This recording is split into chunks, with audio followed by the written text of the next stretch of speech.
What's up, everybody? Welcome to the Strength Solutions podcast. And if you're looking for a place to like and subscribe, right below, right here in this section, you hit the subscribe, you hit the like. Then if you're looking for us on Spotify and Apple, we're on there as well. Check out our email, strengthsolutionspodcast@gmail.com. You can email us future fitness questions. Strengthsolutionspodcast.com is our website. Free blogs, free guides, and programs for purchase. Then if you're looking for social media, Strength Solutions Podcast. Strength Solutions Edwin. I am on Instagram. I'm Strength Solutions Nathaniel. Okay. Today's a weird episode. Yeah, man. It's the end of the year, dude. End of the year. I'm crying a little bit. This will be the last episode we post this year. I mean, unless you post it late. Hey, look, I had reasons. There's Christmas Eve. No one's going to be fucking listening to us. Everybody, you're the number one podcast. I bet it's out today. It's out today. Yeah. I saw it come in today and I was like, oh, a little late. Yes. 5 days late. Okay, so we've been sending a lot of stuff back and forward on Instagram and different topics that you want to talk about. Yeah. You were like, I want to talk about these things extremely. We need to talk about this today. Make America Great Again.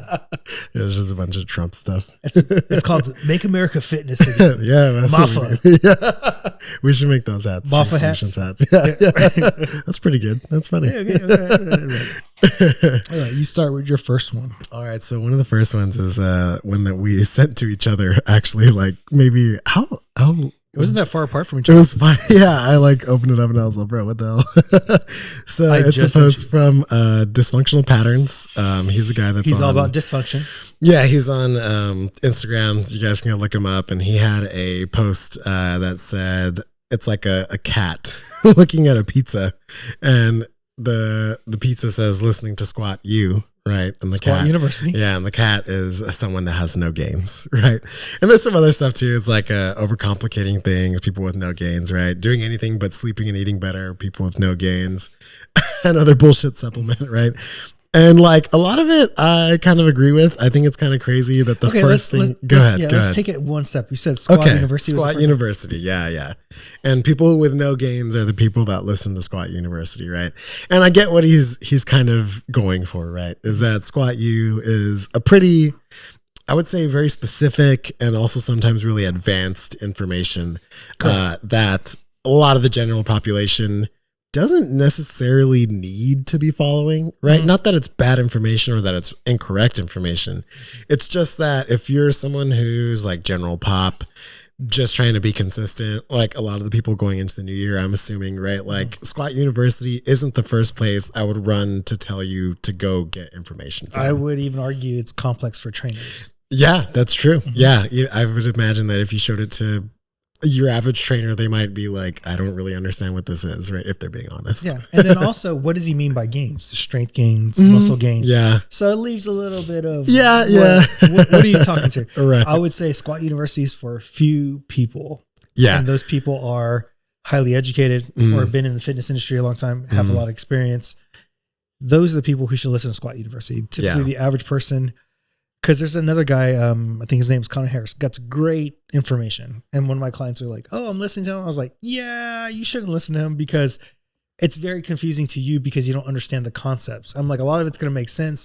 And then you're going to do one thing and then you're going to undo what you need to do because everything's based off of individual differences. Right. I don't know if it's going to be one of the things that we talk about today, but I know that I had sent a picture to you, or maybe I had just seen it, where it was like a cycle, right? Where it was like you start at the top and you have a problem and then you go and try and fix the problem. And then you're like constantly trying to fix the technique. And then you never make any gains. And then you think something's wrong. And then you go and try and fix it. And it's just like the circle where you keep going around and around and around. And nothing ever happens because you're like hyper focused on these certain specific movements or circle of death. Or pain, right? The circle of death. That's a great way of saying it because it's going to kill your damn gains or kill your fitness journey, right?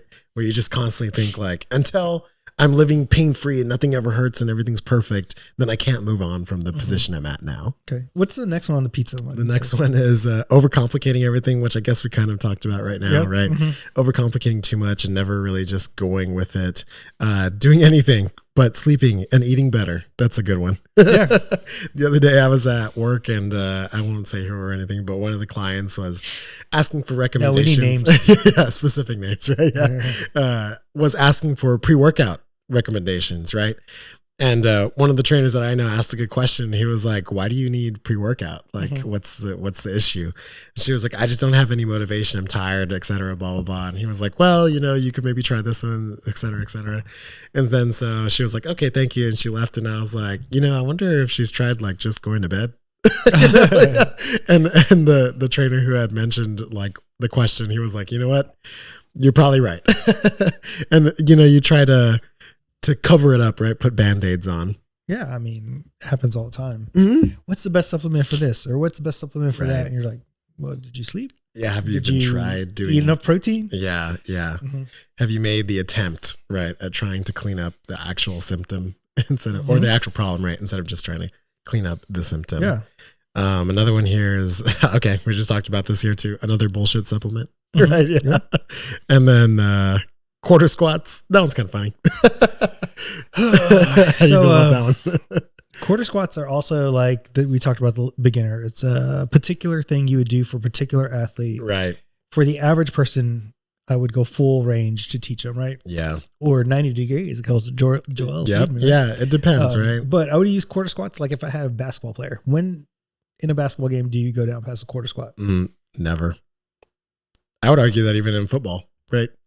You kind of the quarter squat. Football would do a little bit of a half squat, maybe, because you got to bend the hips to actually extend a little bit more when you tackle and like push that. And things like that. Yeah, you never played sport in your life, so you don't understand. I haven't. Yeah, but yeah, you can get away with half squats and not squat all the way. If you have that specific sport, right? Yeah, that would help with. Okay, moving on. We got another one here. This is one that you sent. This is a bombshell quotes CDC study. Kids who got the Pfizer vaccine are more likely than unvaccinated kids to get a COVID infection. And then there's a little piece here that says, I'm just going to kind of paraphrase it. An immunologist at cardiothoracic surgeon said the study, quote, definitively proves that natural immunity, quote, again, is more effective than vaccine immunity, and that COVID-19 shots are unnecessary for children. That is a pretty bold statement to make. So the only thing I would say about this is we know immunity is out there, right? Yeah. Second thing is there's COVID so close. It's too close to say anything in that study being correct. Yeah. Because I mean, we could maybe you would have to replicate it over and over and over. Yeah. So when we take studies and like this person did on social media, we got to be careful. And we talk about it all the time. How do I read the study? I know exactly who that is. Yeah. And they're anti-vaccines. But we got to take our time and get away from it to make sure the study gets replicated over and over again to make sure it's even more true. Like we know in fitness right now, calories in, calories out, there is a lot of truth to it. Yeah, because it's been proven over and over and over again. I mean, a guy did a donut study, a gas station study. Yeah. They did a bunch of studies where you're in a calorie deficit, you're not eating a lot, you'll lose weight. And COVID hasn't even been out for 10 years yet, no. And that's usually when they say the vaccine's barely been out. Yeah. I mean, the vaccine even less, right? Now I'm also, well, you know what? I'm just going to leave it. I was going to say some stuff about who this person is, but I'll leave it. His name is Aubrey Marcus, if you guys want to go check him out. Yes. But yeah, I think it's interesting. I mean, I think but this is also a point to pull out anybody in the future when you're listening to fitness or health. They're going to take one study to prove their point. And there is so much nuance when it comes to fitness and health. And we can't just take this one item, this one thing. Yeah. Your vitamin D's low. That's probably why you're getting sick, because it affects your immune system. Well, it could be part of the problem. It could be you didn't sleep the day before. The reality is that right now you could probably look up, okay, prove to me that the vaccine is better than, I'm pretty sure I could find it. And it would say the same thing. Right. And so it's just, you gotta, I think at some points, this is where kind of like anecdote is important, where it's like, okay, did it work for your child? Then, okay, then it's probably fine, Yeah. And give us more time to tell. Like, that too, yeah. I think health and fitness is also so young that that's why we went through the last 20 years with horrible information. Now eggs is FDA approved as a health food. Yeah. Before it was going to kill you, right? Yeah, it was going to kill you in the 80s. But it was correlated because there were smokers would eat eggs. All right.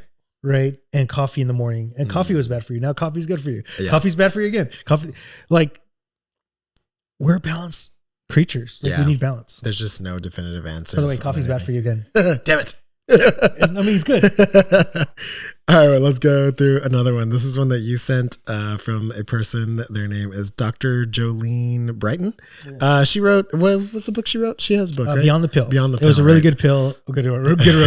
Really good book about the menstrual cycle and the pill itself, birth control. Got it. And so I'm going to title this video what is this? Period blood and stem cells, right? So is period blood the future of Alzheimer's treatment? In 2007, scientists discovered that menstrual blood contains stem cells. Going on, menstrual blood derived stem cells. That's the name of what they called it, MENSC. And then let's see, the video goes on. Stem cells self-renew and transform into different cells, right? We know this, brain's tissue. We usually take them from bone marrow. They're a game changer for regenerative medicine. But I guess if we could get them from menstrual, right, where it's probably a lot easier to obtain. Not just a lot easier, but there's got to be a lot of nutrients coming out. Think about how much women lose of iron and other nutrients out of their body because through the blood. So taking what you just said, it says, but menstrual stem cells are supercharged. They double in 19 hours faster than bone marrow cells, which take 2 to 8 days. So who knows? Maybe this could be. So did they like Dragon Ball Z? So they said in 2018, a study showed that menstrual stem cells injected into the brains of mice that have Alzheimer's improved memory, cleared brain plaques, which is the main issue with Alzheimer's, right? That's what causes one of the issues. Yeah. But yeah, I mean, it could be something in the future that we see more often of, and maybe they put it in a pill, maybe it's injectable, maybe I have no idea, but would you skip those next two? Yeah, we'll skip these. But yeah, I mean, I think science is headed to a great place. Yeah, I think that the improvements in technology like this, and also making it more, I guess I want to say convenient, accessible to people. There you go. That's better, right? To where you're not having to go donate bone marrow, right? Or things like that, or find people who will donate, who are willing to. Like, Amanda, I need you to bleed. yeah. Babe, can't remember what happened yesterday. Need a shot. So, okay, if a guy goes down on a girl who's bleeding, does he get the nutrients? I don't know. Maybe it does. I don't know how that would work, because they don't have to go through your stomach and everything else and get absorbed through like your small intestine and stuff like that. I wonder, they should do a study on that, right? see if it improves. How many guys would volunteer? Oh, dude, I'm sure there's a bunch. That's true. There's a lot of dirty boys out there. Could just go on Reddit. Vampire. Yeah. All right, so here's another one. Dysfunctional patterns. Another one from this man. He said, "You're going to experience pain and injury no matter what you do. Better to focus on being strong and healthy than, quote, pain-free." What do you think about that? Agree and disagree. Right? Yeah. This is where a lot of nuance, and I don't like social media. And I think the reason I want to go through these is to show how much nuance there is. Yeah. Yes, your goal should be as strong as you can, but there's also a inherent risk. What is somebody's age? Sometimes you do need corrective exercise. And I could tell him, and I know early on, and I think it was Jordan Shallow's name is, his career, they're like, oh, you just need to squat more to get better at the squat. But sometimes a lot of people who don't work out don't know what to activate. And that's when you go back into these small corrective movements and then go back into the big movement to help. And I understand kind of what they're getting at. Like those, like we said, those small movements, right? Those accessory things, the activations and stuff like that shouldn't be the brunt of your workout, the right? Or the thing that you're focusing on, right? I understand. Yeah, we talk a lot about like loop bands, right? Doing clamshells and side steps and stuff. Now, I think that if you're trying to use them to build muscle, it's probably not the best. But if you're using them to activate and get ready, or just learn what it feels like to feel like the glute med and all of those things, right? And then going into a squat, I think that's pretty good. I agree. I mean, we just talked about it too, like where you hyper focus on being pain-free and then you never get anywhere, right? Yeah, because you're always focused on the pain. And two, there's a psychological component where we don't talk about, if you're so focused on pain, all you can do is go to feel the pain. That too. Right? We forget about the mental side of it. Some people have like a PTSD form of pain where their body's working just fine, but the the knee pain's still there, the hip pain's still there, but it's all up here in the brain and drives in the brain. And so if you focus on pain all the time, that's what tends to happen. Yeah. Yeah. Very interesting.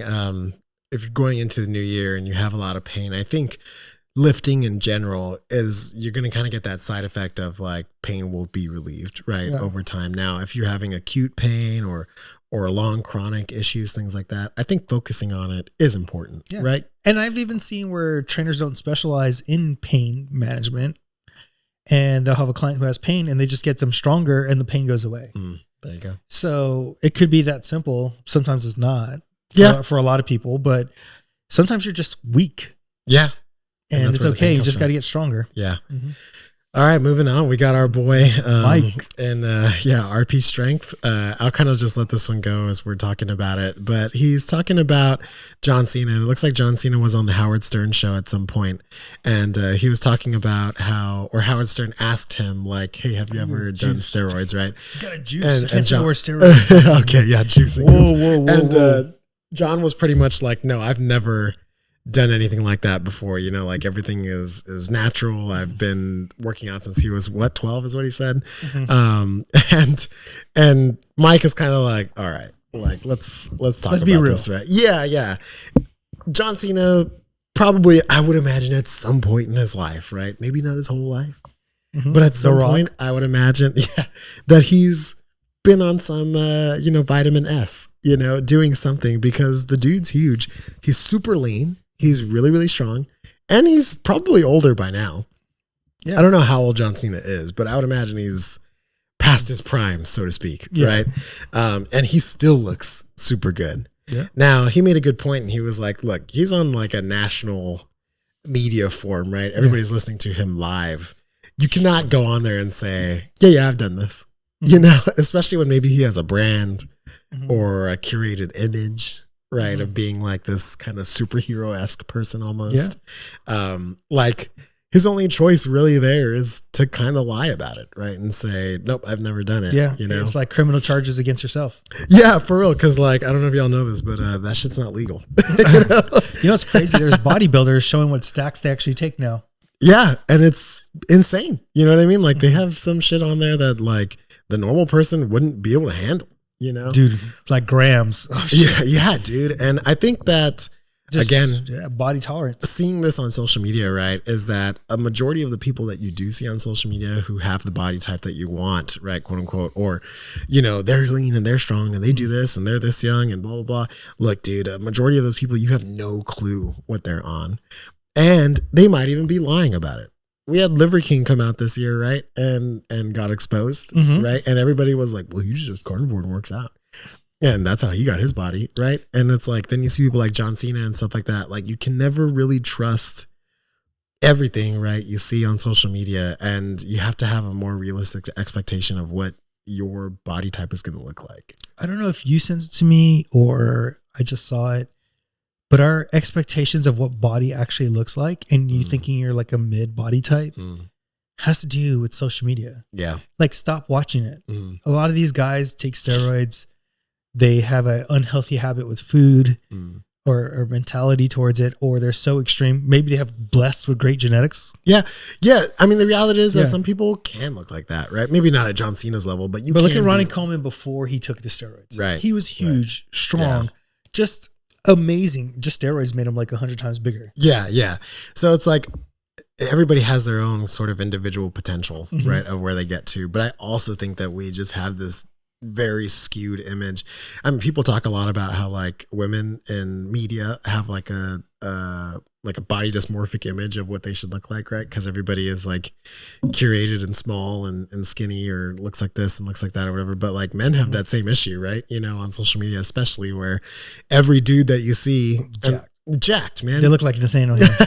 Not even, man. The other day I was laughing because I sent you that text and I was like, bro, we should have a podcast where we just like respond to comments that we have on our YouTube. Because like, dude, everything is like, oh, these guys don't work out or blah, blah, blah, whatever. And I'm just like, so what do you think? What do you think a person looks like who works out, right? And it's like, I understand, like we just said, there are people, it's not impossible to reach that kind of like very aesthetic look, right? But also I think that that's not even what people think is in good shape. I think that they have this even bigger. It's crazy because I was listening to a podcast earlier. They were talking about like a guy could get all the way up to 18, 19% and still be healthy. Yeah. And fit and be able to run. And I was literally talking about my clients. So Patrick Mahomes had like sandwich really hard. Was back the next game, still playing well, feels better.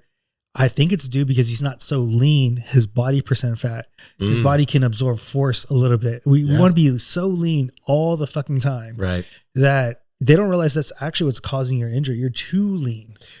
For a small example, the other day, one of my clients came in and he was like, "Man, dude, you know, I always think to myself, like, I want a six pack and I want to be super low body fat percentage and blah, blah, blah." And he said the other day, one of his dogs got out and he was like chasing him through the forest essentially, right? Like he's got like wilderness behind his house.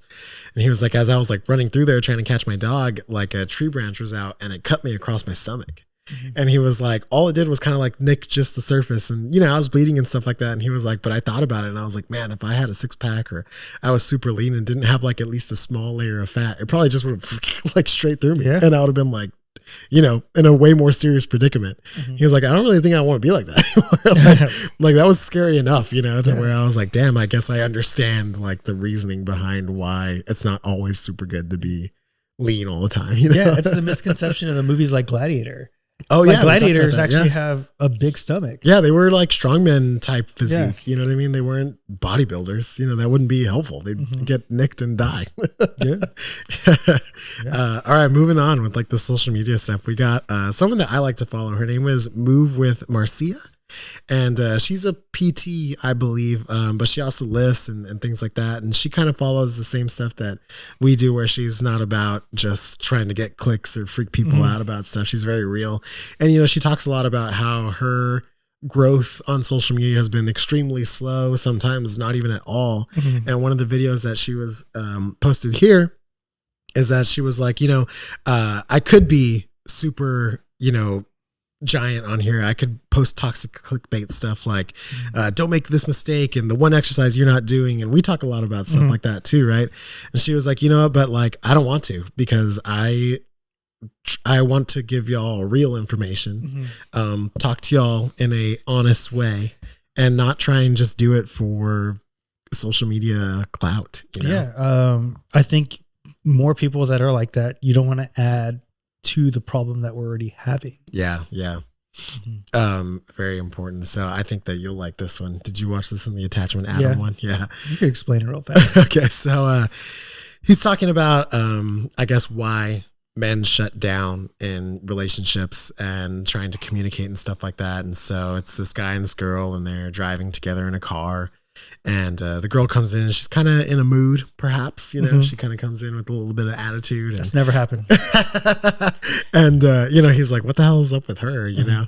And so he's trying to get stuff out of her and trying to communicate with her, and she's not really doing anything back. And who knows, man, who knows? There could not even be anything wrong at all. She may just be, I don't know, just in a bad mood. Just, yeah, you know, something, it may not have anything to do with him, but it talks about how on the male side, you know, he wants to communicate with her, but he's afraid of making it worse, or doesn't want to, you know, bring up a problem that maybe she doesn't want to talk about. And I guess the sort of confusion behind trying to navigate a situation like that. Yeah. And at the end of the day, it just shows how when someone responds, whether it's male or female, that you should learn how to respond to the way they are, and really work on, if you want to get a certain response back, you got to put in the work and try to find what works for your partner. Yeah. Or at least communicate, right? Like, hey, I'm having a bad day. I'd rather not talk about it. Or, hey, I'm having a bad day. But even let's say they shut you down, right? Yeah. You got to get them to open up. It's your job to get them open up to allow for that to happen. Right. True. Yeah. And you have to navigate that and figure out what that looks like you're saying. And you can't take it so personal. Yeah, I think that's the main thing too, especially something for me that I had to learn was like not to take every problem so personally and kind of like set it aside. And okay, not every, you know, it's almost kind of selfish in a way where you're like, everything's about me. It's always about me. Like it's my problem, blah, blah, blah, you know. And I it's hear Nathaniel say that all the time. It's me. Yeah. And it's like your song, me. Yeah. Every morning I wake up and do that. I float out of bed. But yeah, you got to kind of distance yourself from the problem, right? So that you are able to do it. And I think one of the things in that video too that he talked about is that guys often kind of deplete their emotional sort of battery, right, throughout the day or weeks or months or years, right, where you never give yourself time so that when there is an issue that arises, you don't have the emotional capacity to actually deal with it. So you sort of just shut down instead. And I think as men, we have to kind of look at ourselves and not feel guilty about setting aside time for yourself, you know, even if it's an hour here, or we've talked about like the boys' night thing, right? How men need that boys' night. And it's like, you know, if they had it, maybe they would be better partners because they would have that emotional sort of recharge, right? To come back and be a better partner or to be a better communicator or whatever, because otherwise you just get, you know, as guys, I think we're all guilty of like burning ourselves out, you know, burning the candle at both ends. And then when there's a problem, you're just like, I don't got the fucking energy to deal with this, you know? But yeah. Yeah. So this next guy. Yeah. This one was a good one too. Is the top trends in health and fitness of 2024 coming to the end of the year. I really only want to talk about one. Okay. Which one is it? The Run Club. Okay. All right. So that one's about 59%. Yeah. It jumped, right? Tremendous. Yeah. And it just shows you how much we're missing socially. Yeah. And not just physically as people. And that's what's going to our mental health issues. Because they're not joining social run clubs to do the running. True. They're joining it for the social aspect. For the interaction, right? And it leads me to the concept of kill two birds with one stone. I mean, feed two birds with one stone. Our friends at PETA. Oh man, gotta bring it back. Gotta bring it back. PETA.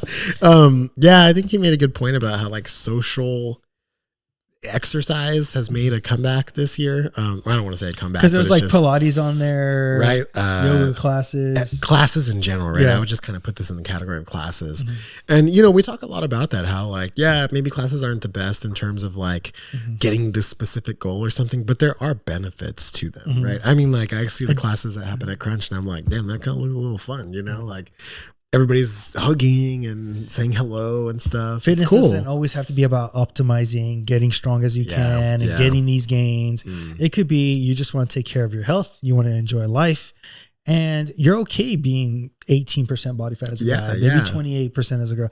It's up to you how you want to guide your life. I think we recently got a comment. I don't know what the comment was trying to relate to our video, but the person was like, this is why I do all this stuff outside of the gym and then I don't lift weights or whatever. It was a recent comment. We got to look at it, but you know, I was just thinking like, yeah, that's okay too. Like, it's okay. But if you do want to build muscle, you got some programs again, for you there's here. like, there's the pros and cons to both, right? And it's just finding that thing, I guess, that helps for you. Like maybe going into the new year, you do try the social aspect because maybe that keeps you more accountable, or maybe it's less anxiety inducing, right? To be in a group. Like classes don't recharge me. Right. If anything, I would be discharged. Yeah. I could do one person, two people to work out together, but it's people who work out really well or watching each other's, like we did the last deadlift day. We'll watch each other's form, see what was wrong, and then go back at it ourselves. Right. Yeah. It's just whatever works best. Right. Whatever works best. I think you sent me this and I wanted to talk about this one. Oh, you love your bread. So, all right. This guy, his name is the Dolce diet? Dolce diet? How do you pronounce that? I don't know. Dolce? I'm going to say Dolce. DOLCE diet. So, okay. Now, I follow this guy too. He's a bit extreme. He's a bit extreme is a good way of putting it. Yeah. Sometimes I look at his stuff and I'm like, bro, come on. Like, he's like. But again, this is where understanding self makes a huge difference. Yeah. He does have valuable information. He does. But what do you take out of the information for you that you need? And I think the one thing that I don't like about him and the way that he delivers information is that it's kind of like shaming. Because one of them specifically, I think, was a Halloween one, I believe. The kids' candy. Yeah. And he was like, my kids won't eat this processed stuff. Other people's kids can, but my kids won't. We're going to eat like, I don't know, fucking steak and rice or whatever. You know, what's crazy is, I'm not going to say it's going to happen, but what could happen, just different outlets. The kids grow up and because they were never able to have that candy, depending on how they take it. And there's individual parts, right? We talk about it all the time. Yeah. That all of a sudden these kids are like eating a bunch of processed food because they never could have it. And the thing is too, again, going back to like sort of the quote unquote dangers of social media, it's like he could be posting that one damn video. And after that, he could have given his kids all the candy back. You know, and you would never know. But he's curated this whole image of like, this is my whole life. This is what my family does. And, you know, I'm sure if he heard this or someone else questioned about it, he'd probably do the same thing John Cena did, right? And just be like, nope, this is what every day is like. My image. This is the reality. Like, but what is he supposed to do? At this point, this is how he makes his money. You know what he's going to say about us? That we're just too fat. We're unhealthy. Exactly. Yeah. But what if we outlive him to 100 because he's like, quote unquote healthy, but he's always stressing. Yeah. There's also social health. We have a better social life than he does. Like people forget there's other aspects to life. Yeah. There's just so much about it. But so in this one, he was talking about Whole Foods. They have an organic sourdough sandwich bread. Okay. So then he posts the bread. He posts the ingredients. There's quite a bit of ingredients in there. There's a bunch of oils, cane sugar. What else is in there? I kind of agree with him on this one though. I you know what? I do also. Because my wife makes sourdough. Oh, and what are the ingredients she uses? It's literally like flour, salt, and like water, an activator, water, yeast or whatever. Starter. Yeah. And so this has there's no yeast. It's just the starter. Oh, okay. Just a starter. It's bacteria. And so this has quite a bit of ingredients. Does that say yeast in there? Do you know? And let me go back really quick. Get a zoom. Yes, it does say yeast. That's not sourdough then. So it says organic wheat flour. I'll read the first 5. Okay. So organic wheat flour, water, organic fermented rye flour, yeast, organic expeller pressed canola oil, and or organic expeller pressed soybean oil. That's the next one, I swear. So then his caption, right, goes on. He says, scam alert. Let's talk about fake sourdough bread. And yes, how can you call that sourdough? That's not sourdough. Take this loaf I found at Whole Foods. It says, quote, organic sourdough sandwich bread, but don't let the label fool you. What's wrong with it? So he says ingredients like soybean oil, canola oil, and added sugar. These are cheap fillers you'd never find in true sourdough, which, in your opinion, sounds correct. Vital wheat gluten and wheat starch used to shortcut fermentation and boost texture artificially. Ascorbic acid and microbial enzymes used to speed up, again, the production instead of allowing a natural, slow fermentation process. And yeast. Real sourdough doesn't use yeast. It relies on wild fermentation for its rise. So, you know, he's just going through and talking about this. And again, I think, you know, I've had clients who were like, that should be against the law, though. That's not sourdough. It really should be able to call it sourdough. To call it sourdough. And especially not to call it organic, right? I think we have to be careful too with like the term organic and what else is another one? GMO and stuff like that, where, you know, people will be like, I'm only going to buy organic stuff. What does that mean? That's all I'm going to eat. Right. What are even the like, I don't know, barriers on that, right? Like what qualifies as organic? Clearly this qualifies as organic. Well, the Michelin stars restaurants, apparently you could buy that. That's crazy. And so it's like, just saying, it doesn't mean the restaurant's good. And so I think that's the thing too, where it comes down to like that individual level, right? Like find what works best for you. Don't just go off of, this is organic, this is non-GMO, this is blah, blah, blah, this is the vegan thing, whatever. Like just because they have these labels on them, even if something says high protein on it, right? Fucking, you got to read it, dude. You got to go to the back. You got to read it. It's sad. It does suck. And we're not going to sit here and say like fitness is super easy and blah, blah, blah, but it's also not super complicated, right? All you have to do is just turn this around and go, a little effort. Yeah. And go, okay, well, this clearly isn't what I was looking for. So I'm just going to put it back and find different. You know? Yeah. It says yeast. That's not sourdough. Yeah. But I think that the thing is just that you see the labels. Right? Yeah. You see the organic and it's unfair, right? Because most people are going to just go, okay, this is going to be healthy for my kids or whatever. And then you can skip Jesus on the next one. I'll skip Jesus. Here we go. All right. Here's one I sent you today. I'm going to call this one is cheating always bad? Well, in a relationship, yes. So cheat reps. This is why I can't stand people. Cheat reps sometimes are good. Yeah. Cheat reps are sometimes bad. It's all depending on your goal and where you're at. Like if you're someone who cheat reps all the time and then complain about joint pain, you're probably the individual that needs stricter reps. Yeah. and technique. Now, if you're the guy who's doing strict technique all the time and you're like, I'm not getting any more gains. Yeah. It's because you need a cheat rep. You need to overload the central nervous system to allow you to get there. Yeah. So your body's not meant to be perfect every fucking time. And I think he makes a good point here. He says like, you must always use strict technique. And then the other person says, well, some cheating is fine. It won't harm your muscle growth. You know, sometimes like I usually give my clients like on the last set, the last like 2 reps, if they're a little messy, whatever, you know, let's get through it. Let's just push a little bit, you know, like it doesn't have to be super perfect every time because like you said, you're not perfect every time.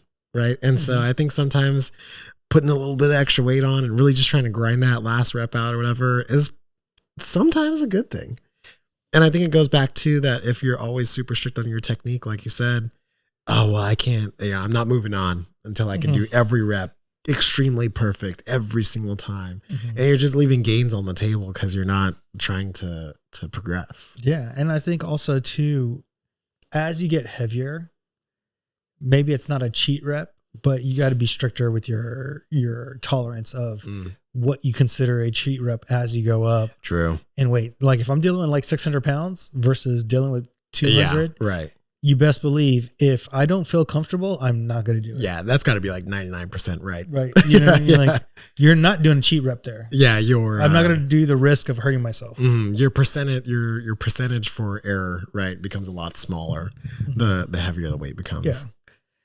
All right, guys. I think that's the last one, right? There you go. Right. That's if you it. enjoy what we're doing, you could like us and add us and comment down below on the YouTube channel. And then also subscribe on Spotify and Apple. Then if you're looking for a place, strengthsolutionspodcast.com has free blogs, free guides, and programs for purchase. strengthsolutionspodcast@gmail.com for future fitness questions. Strength Solutions Podcast for Instagram, TikTok, and Facebook. I'm Strength Solutions Edwin. I'm Strength Solutions Nathaniel. Until next time. Happy New Year, guys. What? See ya. New year, new me, baby.